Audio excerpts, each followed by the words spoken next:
Salut à toutes et à tous, bienvenue sur l'étudiant.fr pour un nouveau chat vidéo et aujourd'hui on va parler de jeux vidéo. Comment on passe de passionné à professionnel du jeu vidéo? Eh bien sachez que le secteur du jeu vidéo recrute, oui monsieur, dame, et je dis bien monsieur, dame, car ce n'est pas destiné qu'aux garçons, donc restez les filles, on va discuter d'emploi, de job, de métier, et pour ça on va voir ensemble avec deux professionnels qui sont venus nous présenter leur métier et ceux avec qui ils travaillent sur le plateau. Alors nous avons d'abord Romain Soal, bonjour. Vous êtes développeur chez Boardless Board Games. C'est ça. Alors, on va voir que c'est une société qui développe des jeux de société sur... Une société qui développe des jeux de société, je commence déjà à me répéter, c'est génial. Qui développe des jeux sur smartphone. Donc, on va pouvoir jouer à tous nos jeux préférés de RPG et tout ça avec un pouce, un doigt. Ouais. C'est vous qui développez tout ça. Vous êtes aussi game designer du coup, parce que voilà, c'est quoi un game designer? Bon, on va voir ça ensemble. Et à côté de vous, Michael Newton. Hello. Bonjour, vous êtes chargé de communication chez Ubisoft. Exactement. Donc vous, c'est pas la société qu'on va présenter, c'est votre job. Hein, Oui, c'est ça, il n'y a pas de souci. On a un job très connu dans une boîte pas encore connue, mais vous allez voir, vous allez en entendre parler, une boîte très connue avec un métier moins connu justement dans ce métier. On vous a proposé de poser vos questions, vous derrière votre écran, vous l'avez fait sur l'étudiant.fr, sous la vidéo, sur Dailymotion, on est diffusé en direct, vous pouvez envoyer votre question. Et puis également sur Twitter, parce qu'on ne s'arrête à rien, on est partout. Pour Twitter, vous utilisez le hashtag chat jeux vidéo. Original les gars, bravo. Et on reçoit tout ici. Hop, cette petite tablette dont je ne montre pas la marque d'un fruit nous permettra de recevoir tout ça en direct. Et je pose vos questions à Romain et Michael qui sont ici présents. Alors, on est un petit peu entre passionnés hein, quand même au départ quand on aime le jeu vidéo. Comment vous êtes passé du passionné au professionnel? Comment ça s'est passé par exemple pour vous, Michael? Alors pour moi, c'est simple, je suis le jeu vidéo, pareil effectivement depuis tout petit. J'ai eu ma première console à l'âge de 10 ans. Je jouais un petit peu avant, heureusement j'étais dans une école qui avait accès à l'ordinateur. Donc effectivement je me suis rendu compte que je voulais travailler dans les métiers liés à l'informatique qui étaient balbutiants encore à l'époque.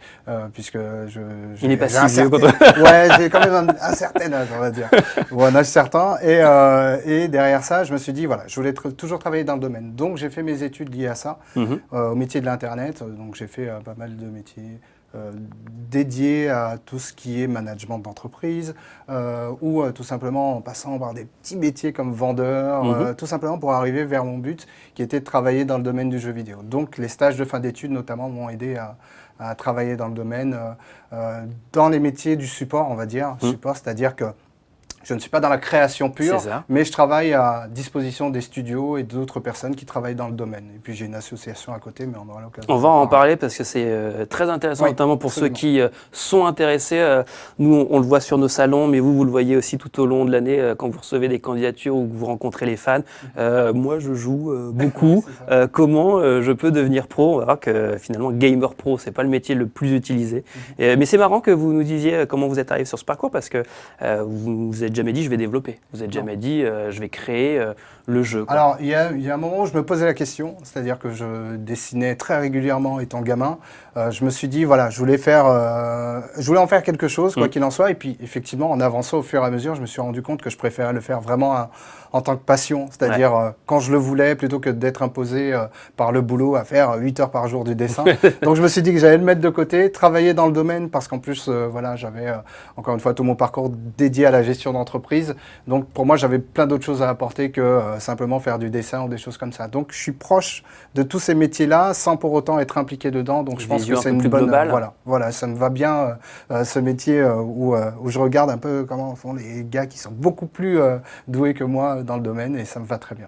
Et pour vous, Romain, quel a été le déclic en se disant tiens, moi j'aime bien et je vais m'y mettre? J'ai toujours voulu en fait travailler dans les métiers du numérique. Alors, à la base, c'était soit la robotique, soit le jeu vidéo. Et à un moment donné, je me suis dit la robotique, c'était peut-être un petit peu trop. C'est hardcore, hein. Ouais, c'est un peu hardcore. C'est encore plus hardcore. Ouais. Et je me suis dit bon, je vais faire du jeu vidéo. C'est vraiment ce que j'ai envie de faire.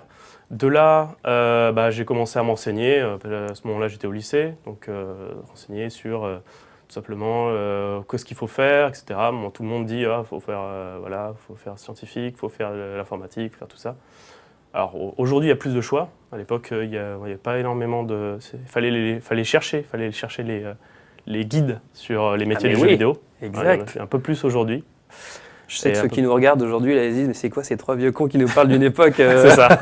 où on regardait sur papier et où on était sur un vieil Internet ordinateur. Bah, c'était comme ça, excusez-nous, mesdames et messieurs, mais oui. Et du coup, de là, j'ai fait DUT informatique, je poursuivi sur une licence, et après, j'ai fait une école spécialisée dans le jeu vidéo, dans une formation de game design, donc à Isart Digital. Donc vous saviez vers quelle branche du jeu vidéo finalement vous vouliez vous diriger en choisissant game design en spécialité. C'est ça. C'est-à-dire que étant donné que j'avais quand même passé les 3 dernières années dans l'informatique, j'avais eu l'occasion de mettre les mains dans le cambouis, écrire du code, etc. Et je me disais que ce qui me plaît vraiment, c'est le bouillonnement d'esprit, les brainstorms en équipe, etc. Quand on trouve ensemble les meilleures solutions par rapport à des problématiques de design. Et c'est vraiment ça qui me parlait. Et pas rester tout seul à coder, mais bosser avec une équipe. C'est ça. Et ben voilà, vous voyez, il y a tous les profils. Alors justement, est-ce qu'il faut être artistique? Est-ce qu'il faut être ingénieur? Est-ce qu'il faut être commercial? On va voir tout ça ensemble. Peut-être, pour ceux qui ne sauraient pas quels sont vos métiers finalement, est-ce que vous pouvez nous raconter soit une journée type, soit une semaine type? Vous êtes donc chargé de communication. C'est ça. Et en quoi ça consiste finalement? Alors en plus, je suis chargé de communication rattaché à un département qui s'appelle le département éditorial.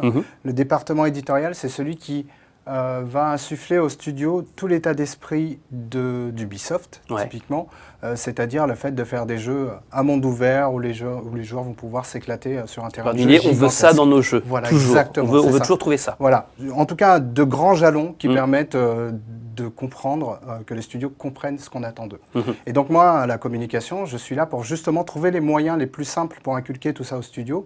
Ça va être des présentations PowerPoint, donc sur l'ordi, ou des speeches justement de personnes qui sont au siège, dont notamment le directeur créatif d'Ubisoft, qui est donc la personne, l'éminence grise d'Ubisoft, et qui va dire « Ok, on veut un nouvel Assassin's Creed, ok, on veut un nouveau Watch Dogs, ok, on veut un nouveau, peu importe la licence, ou un nouveau jeu qui se passe dans ce contexte-là, d'arriver derrière tout ça, enfin d'arriver en support des studios qui vont derrière créer des jeux et puis ensuite revenir en disant voilà ce qu'on a fait, est-ce que ça vous va, comment est-ce qu'on l'améliore, comment est-ce qu'on fait en sorte de pouvoir être plus pertinent pour les joueurs et arriver peuvent bloquer à un moment en disant j'arrive pas à développer le jeu sur les idées que vous vouliez. Est-ce que vous pouvez me répéter ce qu'il fallait qu'on ait vraiment, quels sont pour vous les leviers, c'est ça l'idée? Oui, absolument, c'est ça. Sur quoi on s'appuie? Voilà, on est dans ce département pas mal d'experts dans le domaine, que ce soit du côté du gameplay, c'est-à-dire des sensations de jeu, que ce soit en termes de création des mondes. Donc il y a des gens qui sont là pour aller récupérer plein de photos, des reportages, des documentaires,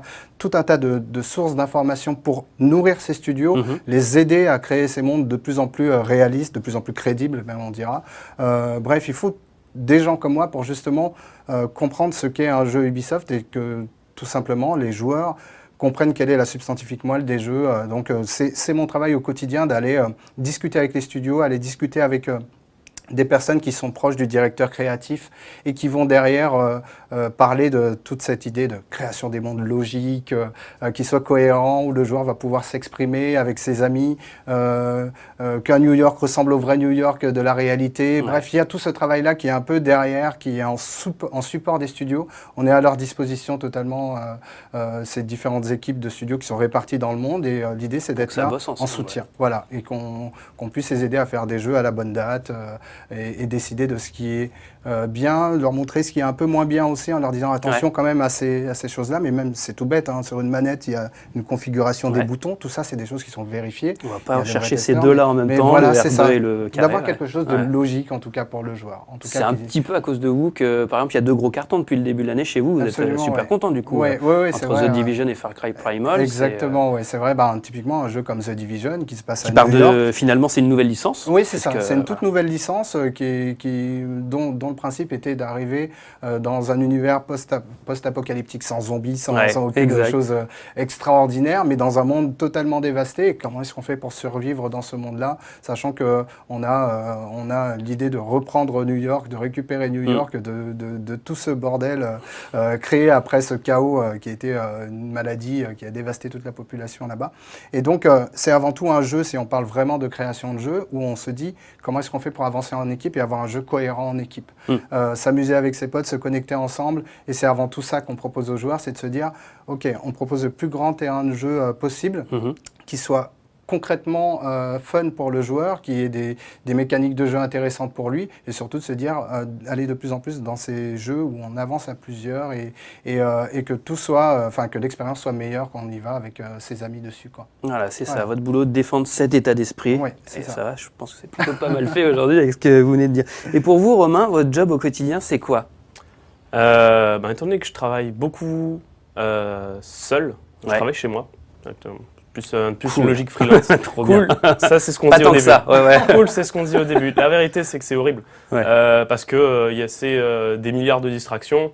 C'est oui. une habitude à prendre. C'est-à-dire qu'il faut se Faut discipliner. se forcer, voilà. C'est ça, parce que c'est pas on sort de chez soi, on va dans un cadre où il y aura d'autres gens avec qui on travaille et on va être obligé on est bien obligé de travailler parce qu'on On est là sait pour ça. que, en Et gros, on part et on se chez soi et là, ça veut dire qu'il faut faire soi-même le travail de cloisonnement entre le travail et chez soi. Et sa vie perso, ouais. Et c'est assez poreux comme frontière. Ça hein. peut être dans un sens ou dans l'autre, on peut dire je ça. travaille pas trop aujourd'hui, ou au contraire, on peut bosser 18 ça. heures de suite et Ah, pas oui. se fixer la bonne limite. 18 heures, c'est rare, mais J'espère pour vous.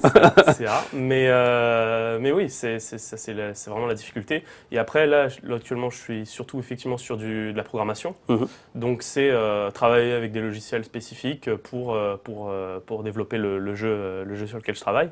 Il s'appelle Dungeon Twister. Et donc, Il y en a qui doivent connaître, hein, parce voilà. que votre boîte, Boardless Board Games, je le rappelle, travaille sur des adaptations de jeux plateau sur smartphone. Donc finalement, ça nous permet, il faut tout réfléchir pour mettre ça en place avec un autre gameplay. On a utilisé ce terme qui est assez bon, c'est-à-dire comment on va s'amuser, comment on va l'appréhender. Du coup, ça passe aussi par cette réflexion-là quand vous développez finalement le jeu. C'est ça. Et donc, c'est là que justement, je peux tirer parti du fait que j'ai fait du game design avant. Donc, sur quelles décisions on prend. Généralement, étant donné qu'on fait de l'adaptation, on essaie de rester au plus près de l'expérience cœur du jeu. Qu'ont eu les joueurs qui ont connu ce jeu, ça. finalement, on va d'abord s'adresser aussi à eux. C'est ça. Mais il faut savoir faire des concessions parce qu'il y a des choses qui sont extrêmement faciles à faire en physique, qui sont plus souples parce qu'on joue avec des amis autour d'un jeu de société. Si on respecte pas vraiment les règles, C'est pas grave. c'est pas grave. On est là pour s'amuser. Sauf que sur un jeu vidéo, c'est pas possible. C'est l'ordinateur, Tu veux pas affronter c'est le boss carré. final, bah tu passes pas. c'est binaire. Et du coup, il faut trouver des solutions pour que les joueurs ils retrouvent leur expérience du jeu ensemble, mais via leur smartphone ou leur tablette. Et en plus, on pourra jouer tous ensemble en ligne sur ce genre de jeu. Voilà. Alors là, en l'occurrence, c'est un jeu en 1 contre 1. Ouais. Donc ça limite un petit peu. Ça limite le nombre d'interactions. C'est ça. Ouais. Mais c'est un jeu très stratégique, donc c'est pas plus mal. Ça. Alors Stan n'est pas content parce que Stan me dit le secteur me paraît fermé. Vrai ou faux? Alors, c'est en partie vrai. C'est en Je partie dirais vrai. En partie vrai, puisque c'est vrai que, par exemple, avec Romain, on se connaissait déjà avant de venir sur ce plateau. Donc, effectivement, il y a pas mal de gens qui se connaissent, puisque c'est un secteur où, finalement, il n'y a pas tant de sociétés que ça en France. Ça reste quelques centaines, à côté de tout un tas d'autres secteurs florissants, et surtout dans les nouvelles technologies. À côté de ça, je pense qu'il faut aussi regarder ce qui se fait sur Internet. C'est-à-dire, il y a plein de pots, plein de choses qui s'organisent, plein d'afterwork, plein d'opportunités de rencontres avec des gens qui travaillent dans le domaine. Il y a des associations, j'en parlais tout à l'heure. C'est aussi des passerelles qui permettent en tout cas de commencer à mettre un pied dedans. Et puis, pourquoi pas aussi commencer à développer. Il y a pas mal de choses, on parlait de YouTube juste avant. Il y a pas mal de choses qui se développent qui font qu'on peut commencer à apprendre de son côté, de chez soi, prouver aussi que ce soit à une école ou à une société qu'on peut faire des choses. Et donc, fermer oui sur le principe parce que c'est un milieu où finalement il y a tellement de demandes qu'il est difficile de pouvoir y entrer en se disant je sais faire des jeux. Maintenant, il faut prouver qu'on sait faire de bons jeux, en tout cas qu'on a des bonnes logiques, que ce soit des mécaniques de jeu, des idées nouvelles. Tout ça participe à ce qu'on puisse vous repérer. C'est ce qui va faire la différence entre les 99% qui ont de l'envie et le pourcent qui va montrer son savoir-faire finalement et l'exploiter. Je pense que c'est un milieu de personnes qui démontrent qu'ils sont capables de faire des choses. Démontrer à mon niveau, ça veut dire démontrer qu'on peut défendre une idée, aller au culot, pourquoi pas toquer à une porte, avoir une bonne adresse mail, tenter des choses. Effectivement, il peut y avoir pas mal de barrières à l'entrée, j'en sais rien, bac plus 2, bac plus 3, bac plus 5. Mais en même temps, on peut tenter, même sans avoir le bac, d'y aller parce qu'on a créé des jeux, parce qu'on a travaillé il y a des game jams qui s'organisent, donc des moments où des créateurs de jeux ou des apprentis développeurs de jeux se rencontrent et font des jeux entre eux. Bref, il y a énormément de passerelles. Je pense que Romain pourra en parler beaucoup plus que moi, Ouais.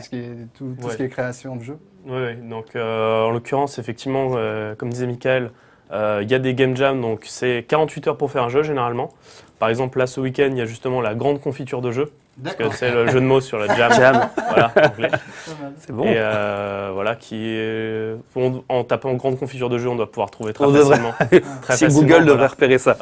Et donc voilà, il y a ce genre d'occasion. Honnêtement, c'est vraiment, si on ne sait pas trop, c'est vraiment l'endroit, je pense, où on trouvera forcément, à moins qu'on soit vraiment dans un endroit très reculé, mais Ouais. si on est en région parisienne, on trouvera forcément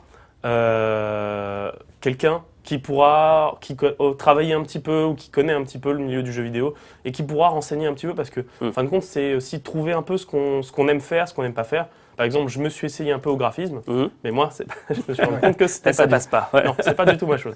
C'est vraiment un truc. Et donc, ça peut être un très bon moyen de se dire, pourquoi pas essayer de faire un jeu. S'il est très simple, etc., c'est pas grave. Aujourd'hui, il y a plein d'outils. C'est accessible. Il y a effectivement, il y a énormément de tutoriels sur YouTube. N'importe qui peut télécharger les logiciels. Ils sont gratuits pour la plupart. En plus, maintenant, surtout, ça devient même gratuit par défaut. Il n'y a même plus de licence. C'est-à-dire que si on veut sortir un jeu commercial, même maintenant, c'est juste, il faudra créer après, ça par administratif parce que voilà, il y a une histoire d'argent, donc il y a l'État qui Bien sûr, il faut déposer le brevet. Forcément. Mais après, sinon, ces gens, c'est des royalties à renverser au moteur qu'on utilise, par exemple, ce genre de choses. Mais voilà, mais la création elle-même, si on veut juste se faire la main, aujourd'hui, c'est devenu vraiment, vraiment très, très accessible. La preuve, les jeux qui ont le mieux fonctionné, par exemple, sur smartphone ces dernières années, il s'agit de mettre des bonbons ensemble, taper un chien, envoyer un oiseau. C'est effectivement pas les games narratives les plus évolués du monde. Hein. Là, on n'a pas pour objectif de sauver New York. Ouais. Donc, on se fait la main là-dessus et ensuite, on pourra bosser sur The Division quelques années plus tard. Et c'est vrai que sur des jeux comme The Division, ça ne nécessite pas une seule personne, ni deux, ni 10. C'est C'est une équipe de combien? C'est plusieurs centaines à travers le monde. Je ne serais pas capable de dire combien exactement, mais c'est vraisemblablement quelques centaines de... Et ça prend du temps. Hein. Oui, c'est ça. C'est plusieurs studios qui 3-4 ans en général pour... c'est ça, c'est à peu près ça en moyenne. Sachant que voilà, c'est beaucoup d'itérations, beaucoup de versions de jeux, beaucoup de versions qu'on met à la poubelle, d'autres qui sont revalidées, d'idées aussi d'autres jeux qu'on réassemble ensemble pour en faire quelque chose qui jaillit et qui finalement plaît. Et les développements de jeux sont vraiment, vraiment compliqués. Donc effectivement, commencer par des petites idées de jeux, c'est un jeu comme Candy Crush qui effectivement a l'air très simple comme ça. C'est quand même des mécaniques de jeu. C'est pas du tout facile. Comme c'est un jeu sur mobile, il y a toutes les mécaniques en plus de monétisation qu'il faut absolument rendre logique pour le joueur derrière. Mais effectivement, il y a 20 ans, 25 ans, il y a des jeux comme Tetris ou Columns qui sont des jeux qui ressemblent à peu près à ça, avec moins cette logique de monétisation. Mais donc, on assemble des pièces, c'est des mécaniques de jeu très simples, mais finalement, il faut que ce soit cohérent quand même pour le joueur, que ça ait du sens. Simple et cohérent. Vous vous rendez compte, un plombier qui a sauvé une princesse.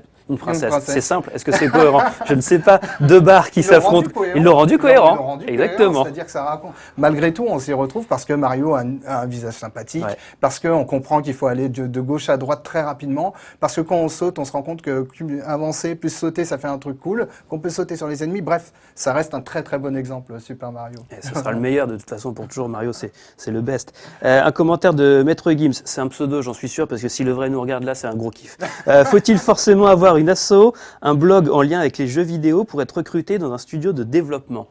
Ça peut être une belle carte de visite, ça, quand même, effectivement, de dire moi je sais faire, mais ça va peut-être pas être suffisant, j'imagine, Romain. Alors, si on est vraiment sur de la production, donc on en parlait un peu juste avant. Exactement. C'est que tout ce qui est communication, donc YouTube, des associations, etc., c'est toujours des bonnes expériences. Hein. Quand j'étais au lycée, j'ai fait de l'associatif aussi.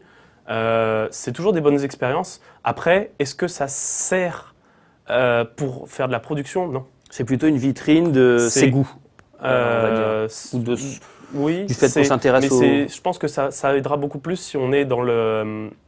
Parce que éventuellement, en faisant effectivement de l'associative, ou en faisant des vidéos sur YouTube, on a des contacts, on peut se faire des contacts, on peut voir des gens. Et donc, c'est quelque chose qui On va rentre beaucoup... un peu dans le réseau. C'est ouais, ça, c'est pas c'est ça. On devrait être beaucoup plus dans peut-être le marketing, le Ouais. community management, pourquoi pas aussi en tant que journaliste, évidemment. Et voilà, ça aidera beaucoup plus sur cette branche de métier que sur le développement principal, où comme on a dit juste avant, aujourd'hui il faut montrer ce dont on est capable. Et c'est pas parce que on a avoir un bon réseau, ça aidera à rentrer dans une grande boîte Plutôt comme dans le Ubisoft. côté com, effectivement, mais pas dans le côté création. Dans le côté création, Ouais. voilà. Ça va être plus C'est vrai que je pars aussi du principe effectivement qu'il faut prouver qu'on est capable de faire. Ceci dit, c'est vrai qu'aussi moi étant, je dirige une association. Eh ben, qui s'appelle, parlons-en, c'est voilà. justement la belle occasion. J'allais l'amener, mais Michael, la prochaine fois où vous prenez ma place, vous animez, ça va être génial. Non mais c'est ça, c'est que vous, à la tête de cette assoce, ou en tout cas en y participant, vous voyez plein de jeunes qui disent je veux être dans le jeu vidéo, je veux travailler. C'est ça. Et vous faites l'effort de leur montrer ce que c'est finalement le boulot. Alors derrière. effectivement, je pense que déjà c'est important de se rendre compte que c'est pas parce qu'on aime les jeux vidéo qu'on sait en créer. C'est pas parce qu'on aime y jouer qu'on a envie d'en créer. Ouais. Moi, j'ai par exemple passé beaucoup de temps sur Super Mario Maker, qui est un jeu où on apprend à faire des niveaux dans Super Mario. Je me suis rendu compte que c'était pas du tout mon truc et que mes amis qui font des niveaux font juste des niveaux où on perd tout de suite et c'est pas marrant pour le joueur. C'est vrai. Bref, tout ça pour se dire que c'est une vraie logique d'apprendre à faire des jeux cohérents pour le joueur.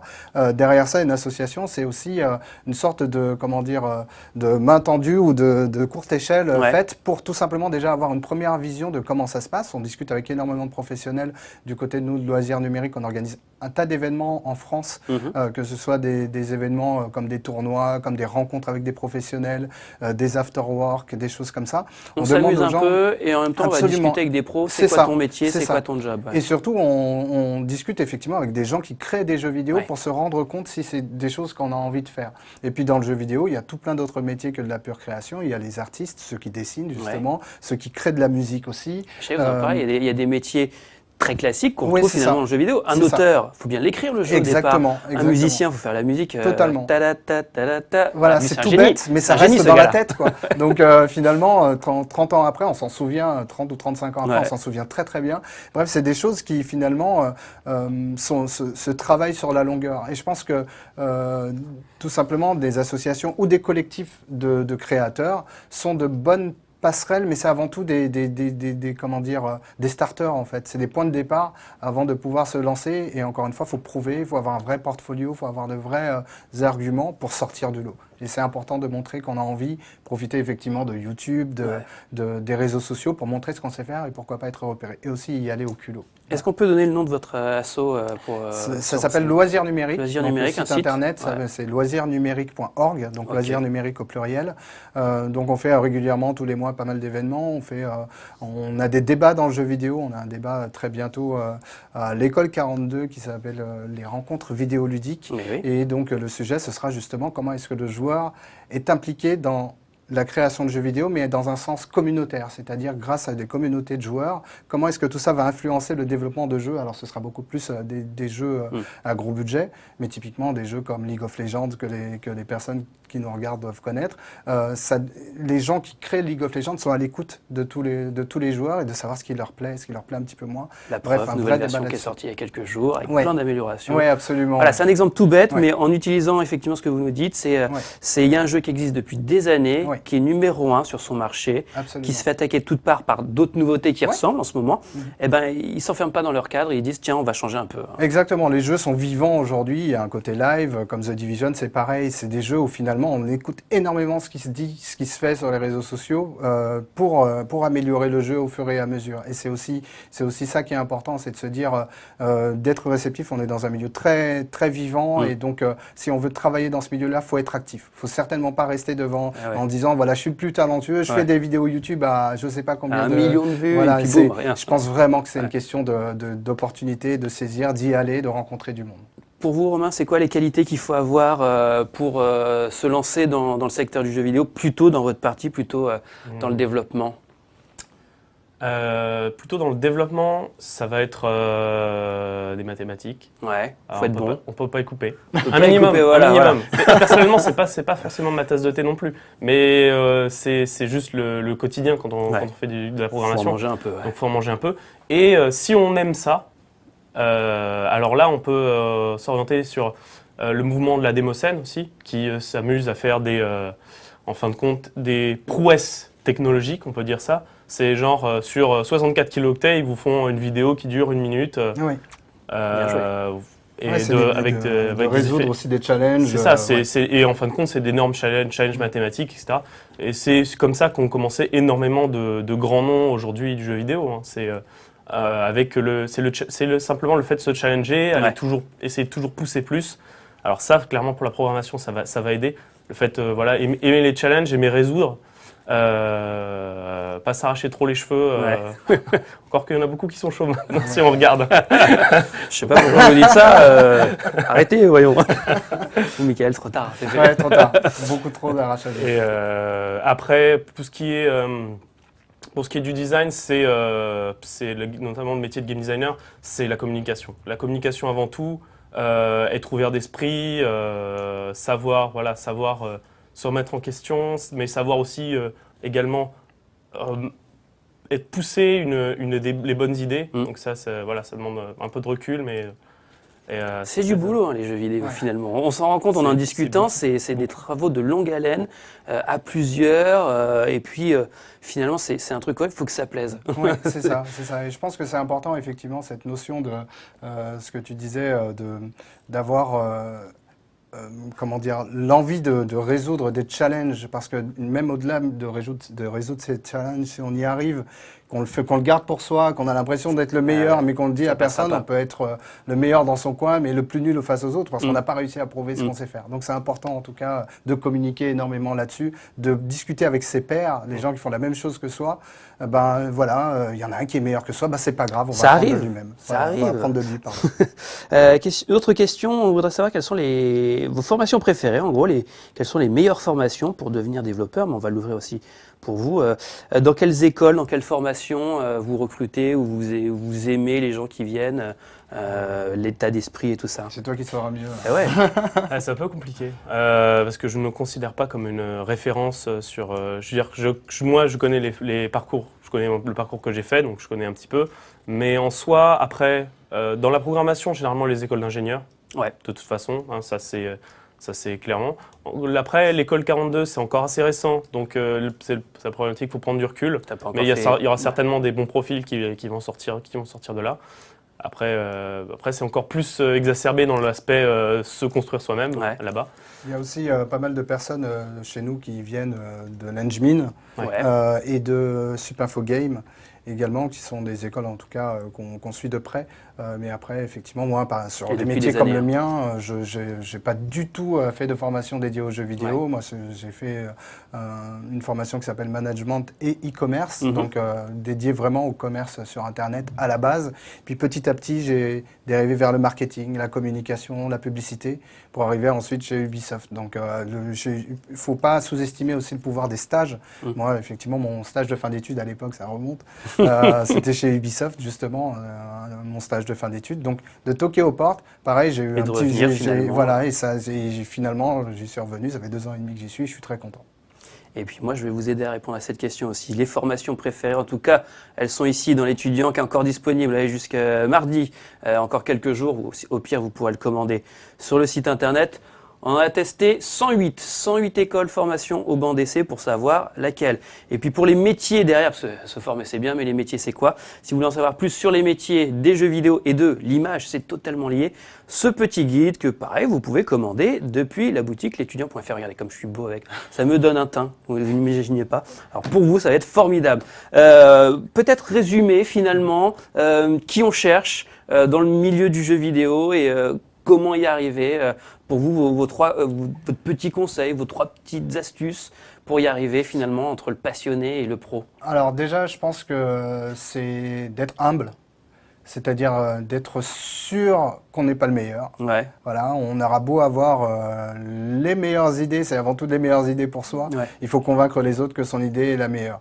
Et aussi, tout simplement, accepter de la critique. Je pense que c'est une très bonne chose. De critiquer même la meilleure idée, c'est juste voilà, à prendre ou à laisser. Mais en tout cas, de l'accepter, c'est important. Et puis, en tout cas, de regarder ce qui se fait, de profiter du... Moi, je suis un fondu des réseaux sociaux. Ouais. J'adore Twitter, j'adore Facebook, mais j'essaie de les utiliser efficacement. Je raconte pas forcément toute ma petite vie et de ce que j'ai mangé. Je regarde énormément ce qui se fait. Je regarde toutes les sociétés du jeu vidéo, que ce soit en France ou ailleurs. Donc de pas hésiter aussi à regarder à l'étranger et de voilà, si on a l'opportunité de voyager, de découvrir d'autres studios. Et c'est pas parce que c'est un petit studio que c'est un studio qui n'est pas talentueux. Voilà. Exactement. Et puis les Français sont très bons dans ce domaine, on Absolument. le rappelle. Ouais. Beaucoup de développeurs se jouent à l'international. Exactement. Vos conseils à vous, Romain? C'est un peu compliqué. J'ai envie de dire, pour ce qui est de la production, il faut se lancer. Il faut se lancer, il faut faut essayer. Faut essayer, faut tester un peu aussi. Si on ne sait pas trop, faut tester un petit peu, notamment dans les game jams, comme on disait, pour savoir ce qu'on peut. On peut faire plusieurs game jams, il n'y a pas de souci. De toute façon, on est là pour s'amuser. Et ouais, il faut voilà, trouver ce qu'on aime faire. Ça peut prendre du temps, c'est normal. Et après. Il faut toujours garder les mains dans le cambouis, il faut faire des choses. C'est comme ça que alors c'est clair, il y a des formations qui vont aider. Moi ça a été mon cas. Mais il faut vraiment faire. On ne reste pas tout seul derrière son écran, on va voir plein de monde sur les différentes conventions, les confitures, hein, on fait sa confiture avec tout ça, les game jams. On a encore plein de questions, je le sais, je le vois, et on ne peut pas répondre à tout le monde. Pourquoi? Parce que nos deux invités ont le malheur d'être passionnants. Donc, je vous propose de continuer cette discussion sur JobIRL. Vous avez au profil, il suffit d'aller vous chercher. Michael Newton et Romain Soual sont sur JobIRL. Vous leur posez vos questions et vous répondez. On le sait, vous êtes comme ça, vous êtes ouverts. Merci à tous les deux, c'était un plaisir de vous recevoir. Nous, on se retrouve très vite sur l'étudiant.fr. Et puis, si vous avez besoin de plus d'infos, vous savez où c'est. C'est sur l'étudiant.fr. À bientôt. Ciao.